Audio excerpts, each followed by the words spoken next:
ओम अज्ञानतिमिरान्धस्य ज्ञानञ्जनशलाकया चक्षुरुन्मीलितं तस्मै श्रीगुरुवे नमः। श्रीचैतन्यमनोभीष्टं स्थापितं येन भूतले स्वयं रूपकदा मह्यं ददाति स्वपदान्तिकं। वन्देऽहं श्रीगुरुं श्रीयुतपदकमलं श्रीगुरून् वैष्णवाचं श्रीरूपं साग्रजातं सगण रघुनाथान्वितं तं सजीवं साद्वैतं सावधूतं परिजनसहितं कृष्ण चैतन्य देवं श्री राधा कृष्ण पादान सागण ललिता श्री विशाखान्विताश्च नित्यानंदम नमस्तुभ्यं प्रेमानंद प्रदायते कलौकलमस्य नाशाय जानवे पतये नमः।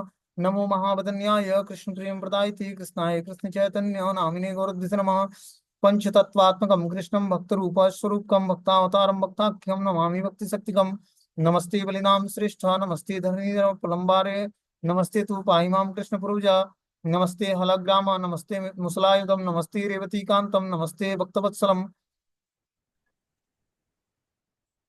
हे कृष्ण करुणा सिंधु दीनबंधु जगतपतये गोपेश गोपिका कांत राधा कांत नमस्ते तप्त कांचन गौरांगे श्री राधे वृंदावनेश्वरी वृषभानुसुते देवी प्रणमामि हरिप्रिये वाञ्छाकल्पतरुभ्यश्च कृपा सिन्धुभ्यो च पतितानां पावनेभ्यो वैष्णवेभ्यो नमो नमः। जय श्री कृष्ण चैतन्य प्रभु नित्यानंद श्री अद्वैत गदाधर श्रीवासादि श्री गौर भक्तवृंद।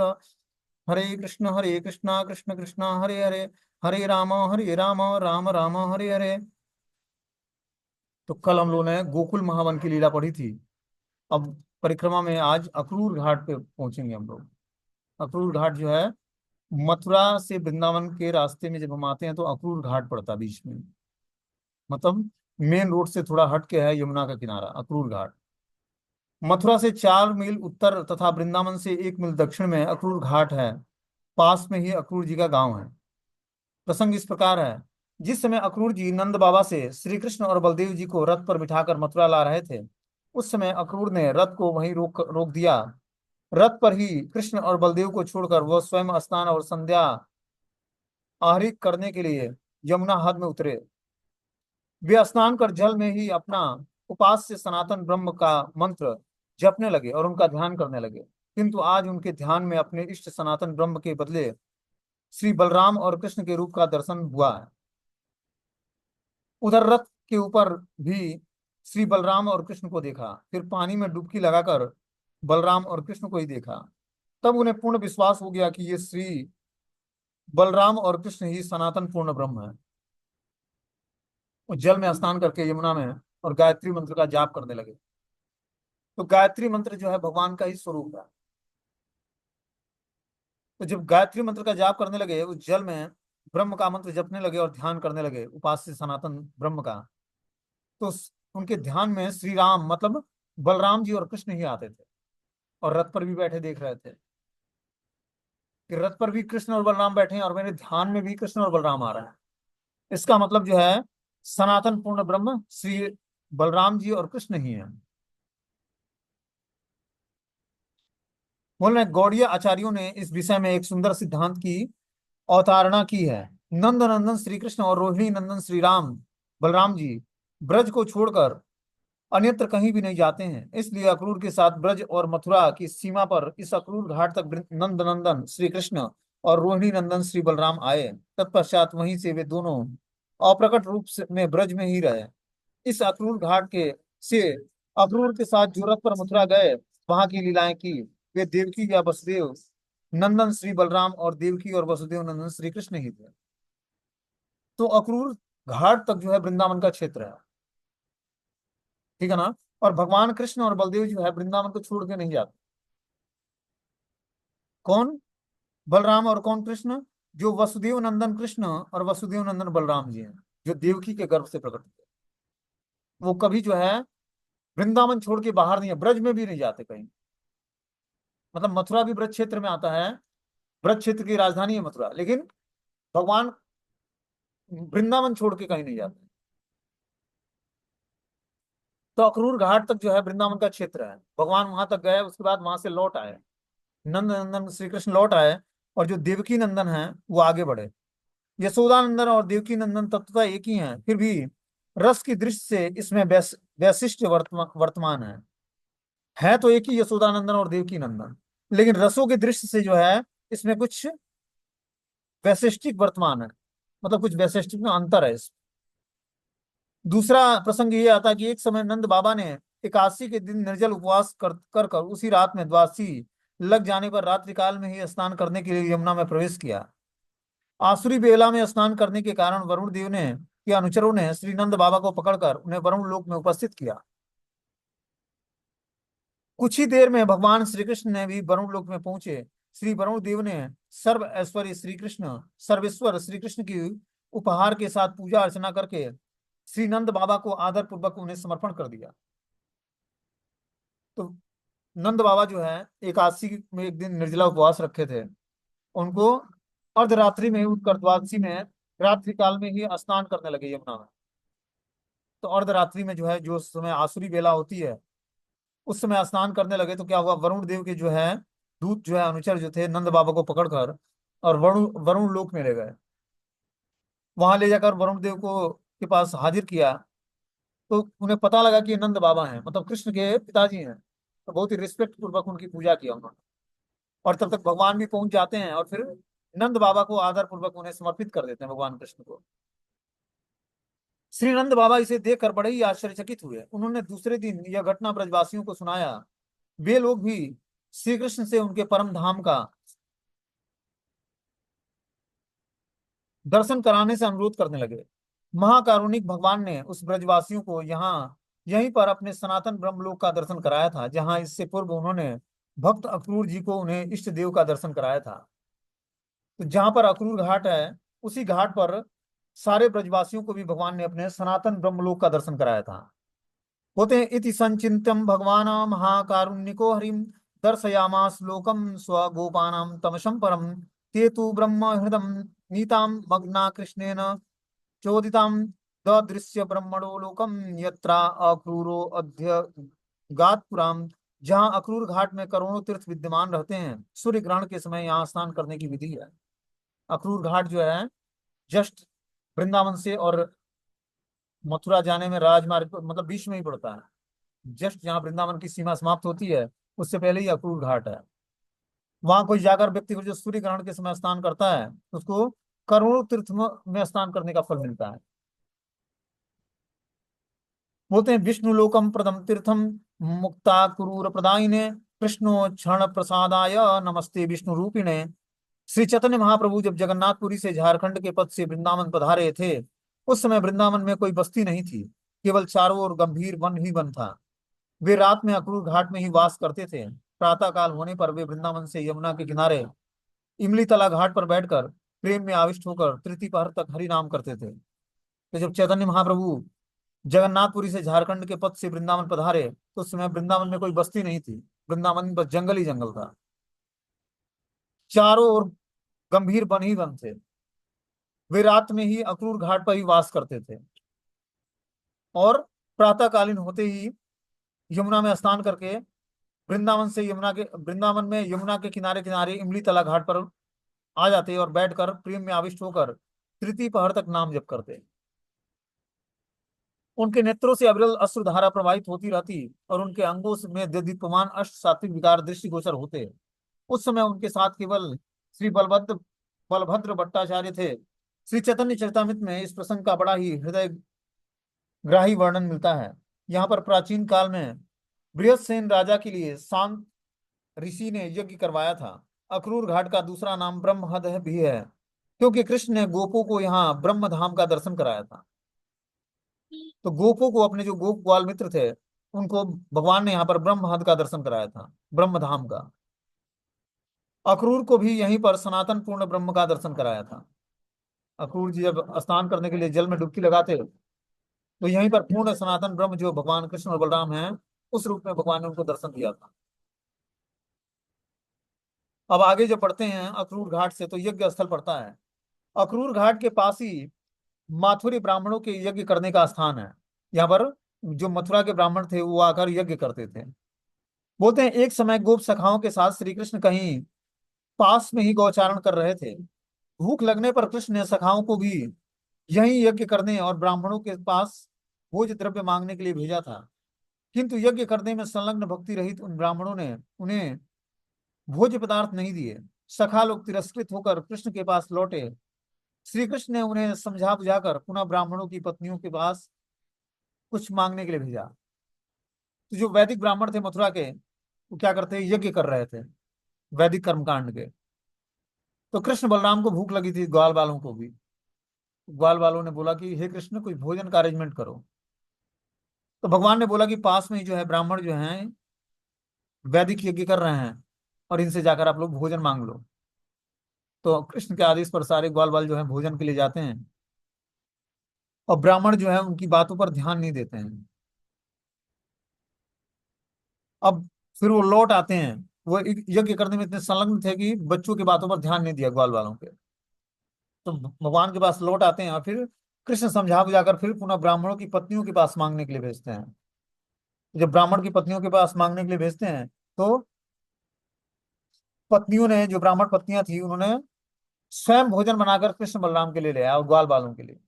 बोलते हैं भोजन स्थल या भातरौल गांव यहाँ पर है। यहाँ पर कृष्ण ने यज्ञ पत्नियों के द्वारा लाए हुए नाना प्रकार के सुस्वादु अन्न व्यंजनों का आस्वादन किया था। प्रसंग इस प्रकार है कि कृष्ण को समझाने बुझाने से ग्वाल बाल यज्ञ पत्नियों के निवास स्थान पर गए, और कृष्ण बलदेव के लिए कुछ अन्न मांगा। राम और कृष्ण का नाम सुनते ही यज्ञ पत्नियां भाव विभल हो गईं। वे थालों में नाना प्रकार के सुस्वादु अन्न व्यंजन लेकर कृष्ण के दर्शनों के लिए बड़ी उत्कंठित होकर चल पड़ी। अपने पतियों के द्वारा बाधा दिए जाने पर भी वे रुकी नहीं। कुछ याज्ञिक विप्रों ने अपनी पत्नियों को घरों में बलपूर्वक बंद कर दिया, किंतु वे भी बिरहा से अपने शरीर को छोड़कर श्री कृष्ण से जा मिली। जब ब्राह्मणियां श्री कृष्ण के निकट पहुंची, तब उनका नवीन मेघ के समान श्याम वर्ण रूप देखकर मुग्ध हो गई। उनके श्याम अंगों पर पीतांबर स्थिर विद्युत की भांति फहरा रहा था।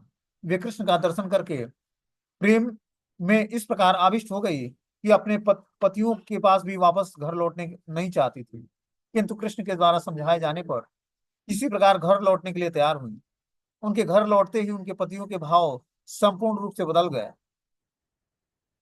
वे अपने 3 प्रकार के जन्म विद्या और वैदिक क्रियाओं में अपने दक्ष आदि को धिक्कार देते हुए अपनी पत्नियों की अलौकिक कृष्ण भक्ति की प्रशंसा करने लगे। यहाँ एक विचारणीय विषय है कि इन द्विज पत्नियों को कृष्ण ने लौटा दिया और वे लौट गईं, किंतु गोप रमणियां कृष्ण की मुरली की तान सुनकर कृष्ण के पास आई। कृष्ण ने उनको भी अपने पतियों के पास लौट जाने के लिए कहा, किंतु वे लौटी नहीं। श्री कृष्ण ने उनके साथ नृत्य और गीतमय रास लीला की। यहाँ प्रश्न हो सकता है कि ऐसा क्यों? क्योंकि कृष्ण की रास आदि लीलाओं में मात्र गोपियों का ही अधिकार है, ब्राह्मण पत्नियों का अधिकार नहीं है। श्री कृष्ण का भी ब्रज में गोप वेश और गोप आवेश रहता है, इसलिए ब्रज में गोपी गर्भजात गोपियों का ही ब्रज नंदन श्री कृष्ण की रास आदि तथा निकुंज लीलाओं में अधिकार होता है। वैकुंठगत लक्ष्मी और द्विज पत्नियों का इस निकुंज आदि लीलाओं में अधिकार नहीं है, इसलिए वे लौटा दी गई। हो सकता है कि बहुत जन्मों तक रागात्मिका गोपियों के अनुगत्य में कठोर आराधना करने पर प्रकट ब्रज में गोपी गर्भ से जन्म ग्रहण करें तथा नित्य सिद्ध गोपियों के संग के प्रभाव से कभी निकुंज आदि सेवाओं में अधिकार प्राप्त हो सके। क्या बोलते हैं कि ब्रज में गोपी गर्भजात गोपियों का ही ब्रजेंद्र नंदन श्री कृष्ण की रास और निकुंज लीलाओं में अधिकार होता है। जो गोपियों के गर्भ से उत्पन्न बच्चे होते हैं, वही आगे गोपियां बनती हैं, और भगवान की लीलाओं में उनका ही अधिकार होता है। मतलब ये पुश्तैनी व्यवसाय है, भगवान के साथ रास नृत्य करना। ये गोपियों के गर्भ से जो बच्चे जन्म लेंगे, वही आगे जाकर गोपियां बनेंगे और भगवान के रास नृत्य में पार्टिसिपेशन करेंगे। वैकुंठ जगत में लक्ष्मियां और द्विज पत्नियों का इस निकुंज में लीलाओं में अधिकार नहीं है। जो द्विज पत्नियां मतलब ब्राह्मण की पत्नियां हैं, और जो वैकुंठ जगत की लक्ष्मियां हैं, उनका इस लीलाओं में अधिकार नहीं है,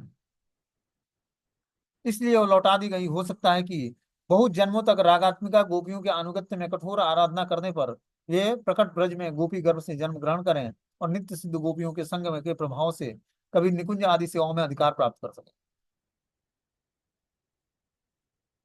तो जब हम अनेक जन्मों तक रागात्मिका गोपियों के अनुगत्य में कठोर साधना करेंगे और ब्रज प्रकट में गोपी गर्भ से जन्म ग्रहण करेंगे, तब नित्य सिद्ध गोपियों के संग के प्रभाव से कभी हम निकुंज आदि सेवाओं में अधिकार प्राप्त कर पाएंगे। इतना आसान नहीं है निकुंज में सेवा करना। भगवान के जिस कुंज में भगवान रास नृत्य करते हैं, उस कुंज में सेवा प्राप्त करने के लिए आपको क्या करना पड़ेगा? रागात्मिका गोपियों के अनुगत्य में कठोर आराधना करने के लिए करके गोपी गर्भ से जन्म ग्रहण करना पड़ेगा। तब जाकर हमें निकुंज में आदि सेवाओं का अधिकार प्राप्त होगा। इतना टफ है। पहले हमें क्या करना पड़ेगा, भगवान के जो रागात्मिका गोपियां हैं, मतलब जो भक्त हैं, उनके अनुगत्य में कठोर आराधना करनी पड़ेगी भगवान की। तब जाकर गोपी गर्भ से जन्म ग्रहण करना पड़ेगा। और नित्य सिद्ध गोपियों के संग के प्रभाव से कभी कभी निकुंज आदि सेवा में कभी कभी हमें सेवा प्राप्त हो सकती है। इतना दुर्लभ है भगवान की लीलाओं में पार्टिसिपेशन करना। अब जब वहां से आगे बढ़ते हैं तो श्री वृंदावन धाम में पहुंचते हैं। अब वृंदावन धाम की, की लीलाएं क्या है, इसको हम सुनेंगे। वृंदावन धाम जो है निराला है, ठीक है ना। तो इसमें बहुत सारी लीलास्थलियां भगवान की, और नित्य ही लीला आज भी होती है। तो सुनेंगे कि वृंदावन में क्या क्या लीलाएं होती हैं और क्या क्या लीलास्थली है। बोलते हैं श्री वृंदा देवी के द्वारा परिसेवित परम रमणीय विधि विविध प्रकार के सेवा कुंजों और केली कुंजों द्वारा परिव्याप्त इस रमणीय वन का नाम वृंदावन है। ये वृंदावन देवी के द्वारा परिसेवित है, जो भगवान की लीलाओं का क्या करती है, मैनेजमेंट करती हैं। उनके द्वारा परिसेवित यह परम रमणीय विविध प्रकार के सेवा कुंजों और केली कुंजों द्वारा परिव्याप्त ये रमणीय वन वृंदावन कहलाता है। यहाँ वृंदा देवी का सदा सर्वदा अधिष्ठान है। यहाँ वृंदा देवी हमेशा निवास करती हैं। वृंदा देवी श्री वृंदावन की रक्षेत्री, पालित्री और वन देवी हैं। वृंदा देवी यहाँ की अधिष्ठात्री देवी, रक्षेत्री हैं, मतलब रक्षा करने वाली हैं, पालन करने वाली हैं, और इस वृंदावन की देवी हैं। वृंदावन के वृक्ष, लता, पशु पक्षी सभी उनके आदेशवर्ती और अधीन है। श्री वृंदा देवी की अधीनता में अग्रणी अगणित गोपियां नित्य निरंतर कुंज सेवा में संलग्न रहती हैं। तो वृंदावन में जो वृंदा देवी हैं, उनके अंडर में अगणित गोपियां, एक आध नहीं, जिनकी गिनती नहीं की जा सकती है, उतनी गोपियां जो है कुंज सेवा में संलग्न रहती हैं। इसलिए ये कुंज सेवा की अधिष्ठात्री देवी कहलाती है। तो जो वृंदा देवी तुलसी महारानी है, ये निकुंज की अधिष्ठात्री देवी भी है, जो निकुंज में लीलाओं को पार्टिसिपेट वो करती है, मैनेज करती है। यह समझ लेना आवश्यक है कि पौर्णमासी योग माया पराख्या महाशक्ति है। गोष्ठ और वन में लीला की संवाक्तिका का संपादन करना योग माया का कार्य है। योग माया समष्टि भूता स्वरूप शक्ति है। इन्हीं योग माया की लीला अवतार है भगवती पौर्णमासी जी, जो राधा रानी की दादी है। तो पौर्णमासी जो है परम आख्यान महाशक्ति है, और वो क्या है, योग माया के कार्य करती है। भगवान की लीलाओं में योग माया का कार्य करती है, और योग माया समस्त भूता स्वरूप शक्ति है भगवान की। इन्हीं योग माया की लीला अवतार हैं भगवती पौर्णमासी जी।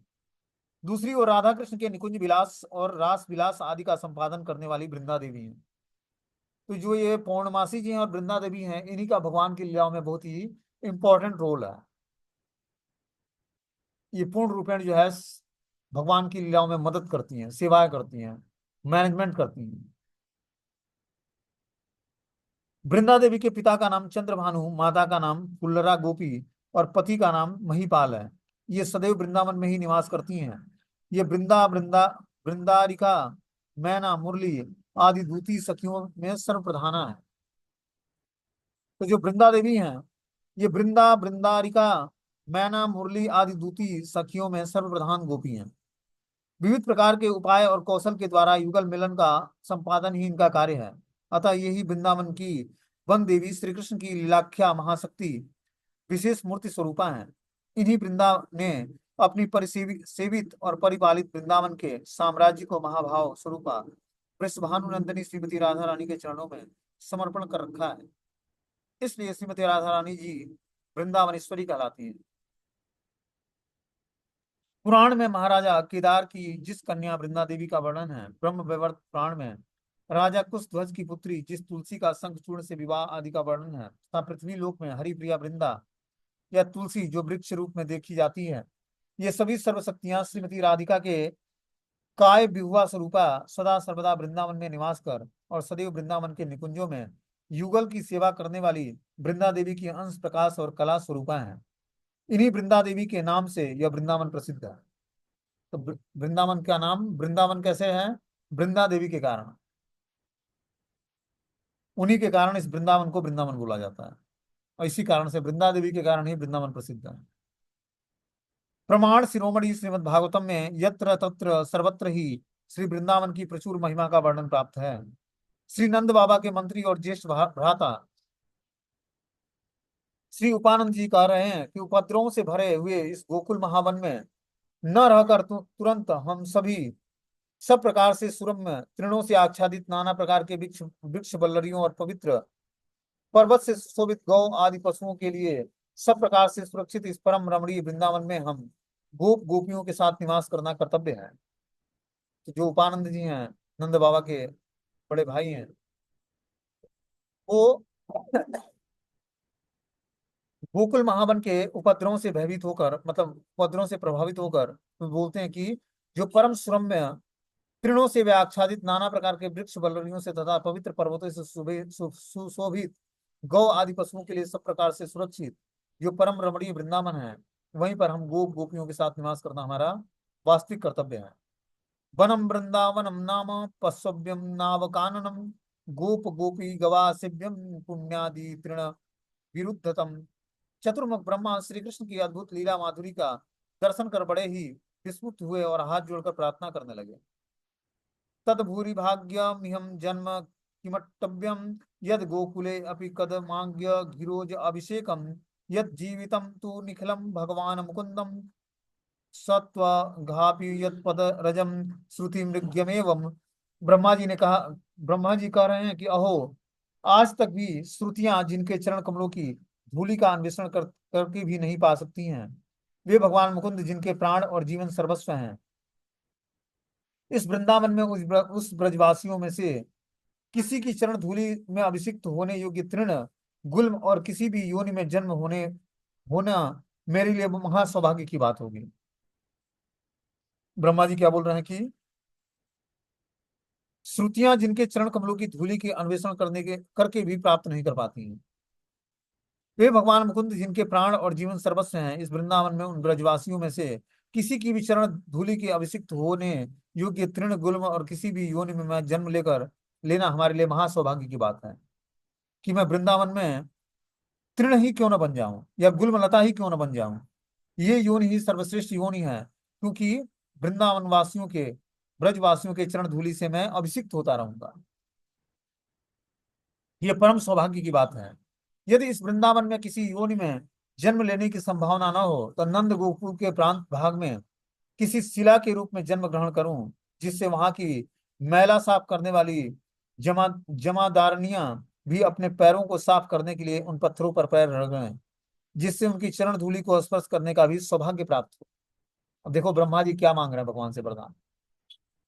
बोलते हैं, भगवान या तो हमें अपने वृंदावन में तृण या गुल्म लता बना दो, जिस पर सारे ब्रजवासी जो हैं जाएं तो उनके चरण धूलि से मैं अभिषिक्त होता रहूं, या मुझे नंद गोकुल प्रांत में किसी शिला के रूप में जन्म ग्रहण करा दो, किसी पत्थर के रूप में, जिस पर जो जमींदारनियां हैं, जो सफाई करती हैं, मेस्तरनी, वे अपने पैरों को साफ करने के लिए उस पत्थरों पर अपने पैर पैर रगड़ें, जिसकी चरण धूलि का स्पर्श करके हमारा अखंड सौभाग्य में प्राप्त हो जाएगा।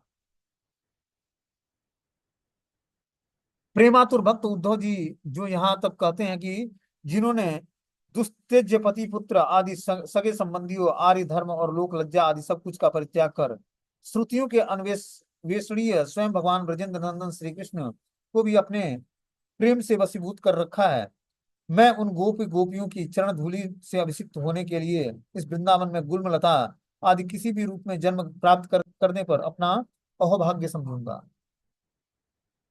तो जो उद्धव जी हैं वो भी भगवान से प्रेयर करते हैं कि मैं गोपियों के चरण धूलि से अभिषिक्त होता रहूं, इसके लिए आप हमें वृंदावन में गुल्म लता के रूप में हमें जन्म दे दें, जिससे मैं हमेशा गोपियों के चरण धूलि से अपने को अभिषिक्त करता रहूं, और ये हमारे लिए अहोभाग्य होगा, मेरे लिए अखंड सौभाग्य होगा।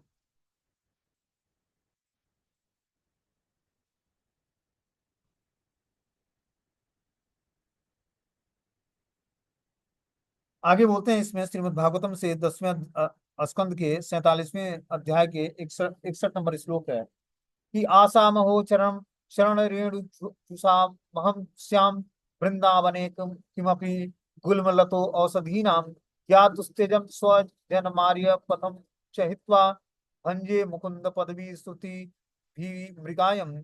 रणभूमि में उपस्थित माथुर रमणिका वृंदावन की भूरी भूरी प्रशंसा करती हुई कह रही हैं कि आहा, इन तीनों लोकों में श्री वृंदावन और वृंदावन में रहने वाले गोप रमणियां भी धन्य हैं, जहाँ परम पुरुष श्री कृष्ण योग माया के द्वारा निगुण रूप से मनुष्योचित लीलाएं कर रहे हैं।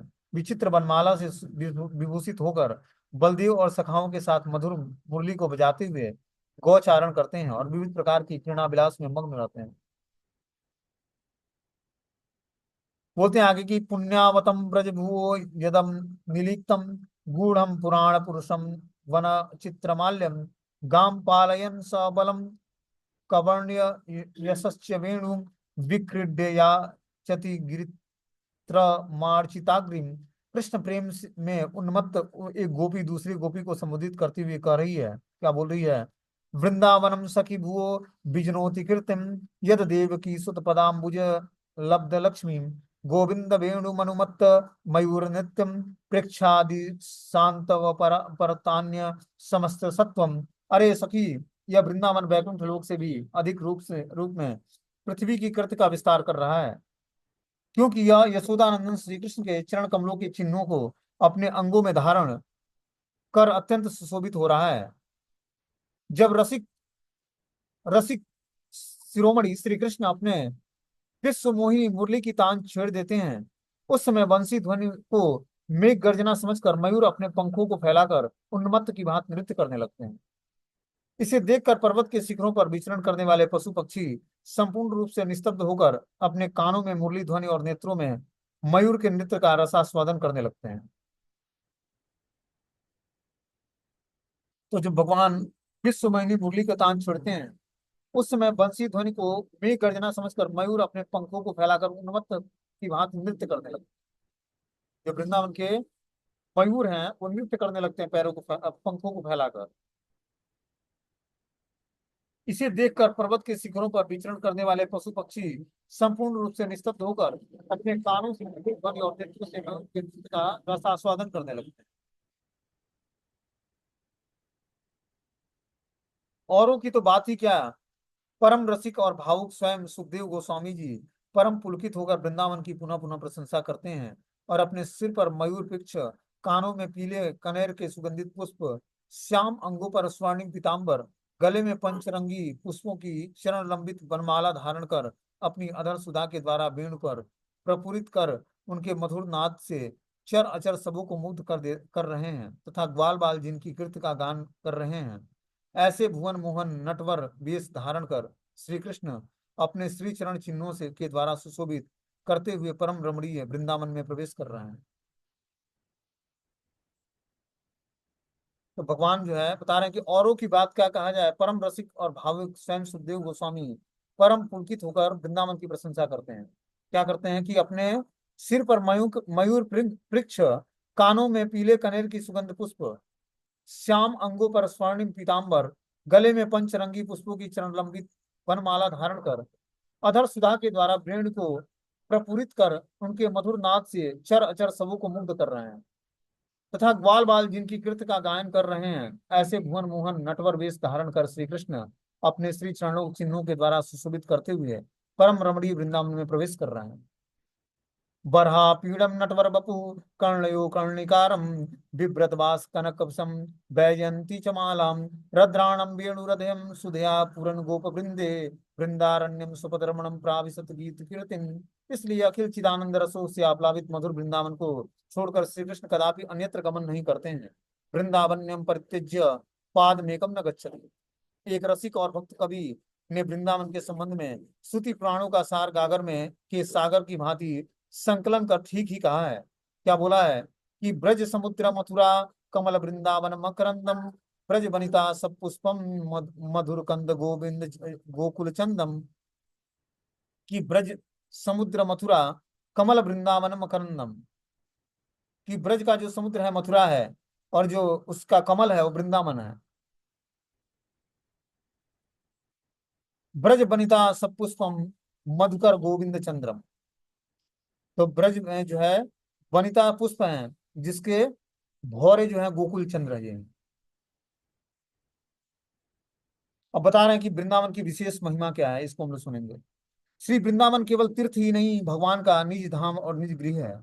यही वृंदावन को कृष्ण का स्वरूप कहा जाता है, जो कोई अतिशयोक्त नहीं होगी, क्योंकि कृष्ण और उनका धाम स्वरूपता अभिन्न है। पुराणों के अनुसार एक बार देवर्षि नारद अपनी वीणा की तान पर हरि का गुणगान करते हुए तीर्थराज प्रयाग में पहुंचे। तीर्थराज ने उनका बहुत ही स्वागत सत्कार किया और अपने तीर्थराज होने की सारी घटना का सुनाई। श्री नारद जी ने कहा, भगवान ने आपको तीर्थराज के पद पर अभिषिक्त तो किया है, किंतु मुझे इस विषय में कुछ शंका है। क्या वृंदावन भी अन्य तीर्थों की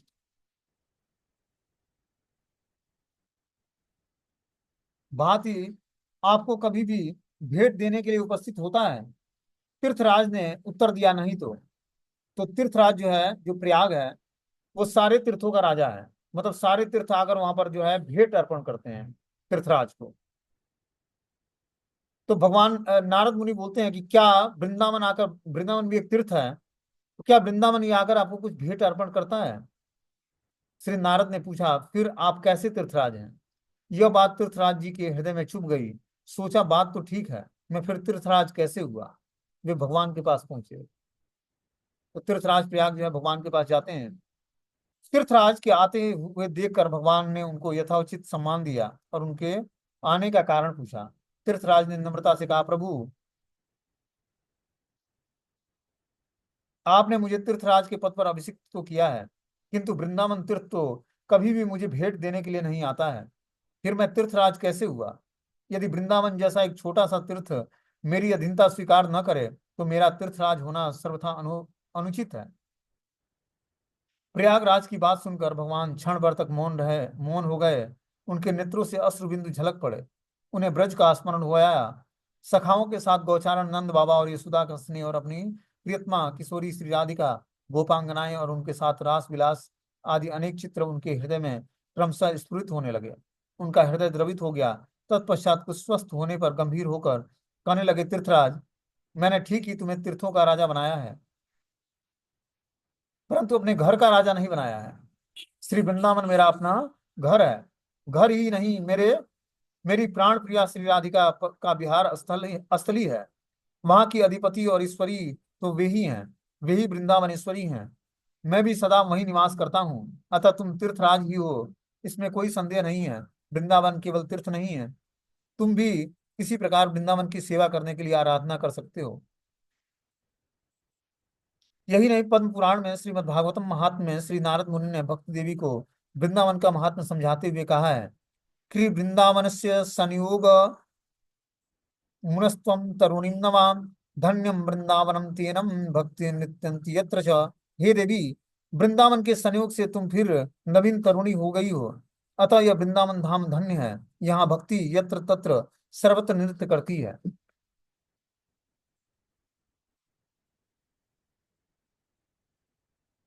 स्कंद पुराण के मथुरा खंड में श्री वृंदावन की महिमा का उल्लेख मिलता है। क्या मिलता है स्कंद पुराण में? कि तस्मिन् वृंदावने पुण्यम गोविंदस्य निकेतनम, तत्सेवक तत्सेवक समाकीर्णम तत्रैवं तथीयते मयाम। भुवि गोविंद वैकुंठम तस्मिन् वृंदावने नृपम, यत्र वृंदादयो विद्यां संतिम गोविंद लालसा। वृंदावने महासज्ञम ये दृष्ट्वा पौरुषोत्तमे, गोविंदस्य महीपालम ते कृतार्थो महीतले। आदि बराह पुराण में भी वृंदावन का सुंदर वर्णन आता है कि वृंदावने तु गोविंदम ये पश्यन्ति वसुंधरे, न ते यम पुरी यान्ति यान्ति पुण्यकृताम गतिम। तो इस तरह से स्कंद पुराण और आदि वराह पुराण में वृंदावन की महिमा का उल्लेख किया गया है। अब आगे जो है श्री चैतन्य महाप्रभु और श्री वृंदावन धाम क्या लीलाएं हैं, इसको हम लोग सुनेंगे। पहले ही कहा जा चुका है कि कृष्ण लीला के अप्रकट होने पर ब्रज मंडल की सारी कृष्ण लीला स्थलियां प्राय लुप्त हो गई थी। रास स्थली बंसी बटके से युक्त वृंदावन सघन वनों से लुप्त हो गया था। कुछ वर्षों के पश्चात सांडिल्य और भांगुरी ऋषि आदि की सहायता से वज्रनाम महाराज ने कहीं श्री मंदिर, कहीं सरोवर, कहीं कुंड आदि की स्थापना कर लीला स्थलियों का प्रकाश किया था। किंतु लगभग 4500 वर्षों के बाद ये सारी लीला स्थलियां पुनः लुप्त हो गई। राधा भाव द्वितीय सुबलितम श्री कृष्ण चैतन्य महाप्रभु के रूप में इस जगत जगत तल पर पधारे, उन्होंने स्वयं तथा श्री रूप सनातन आदि अपने परिकरों के साथ लुप्त वृंदावन और ब्रजमंडल की लीला स्थलियों को पुनः प्रकाशित कराया। उनके इस महान कार्य के लिए सारा विश्व, विशेषतः वैष्णव जगत, उनका चिर ऋणी रहेगा। यदि ये लोग धराधाम में अवतीर्ण नहीं होते तो मधुर वृंदावन में कौन जानता। उस वृंदावन की माधुरी में भला कौन प्रवेश कर सकता। यदि गौरांग देव नहीं आते तो प्रेम रस की सीमा, राधा की महिमा कौन बताता। गौरांग महाप्रभु के आने से ही हम लोग जो है राधा रानी की महिमा को जान पाते हैं।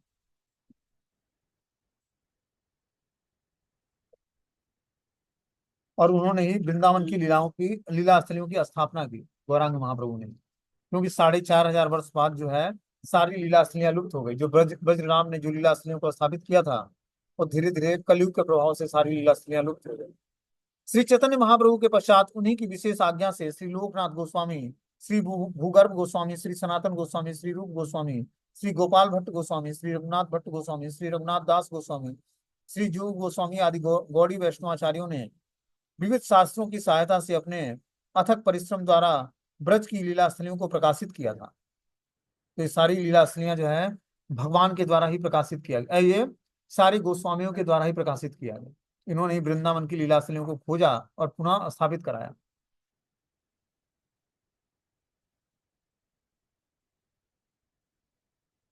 अब जो है वृंदावन की लीला स्थलियां क्या क्या हैं, इसको हम लोग कल सुनेंगे। ठीक है, हरे कृष्ण।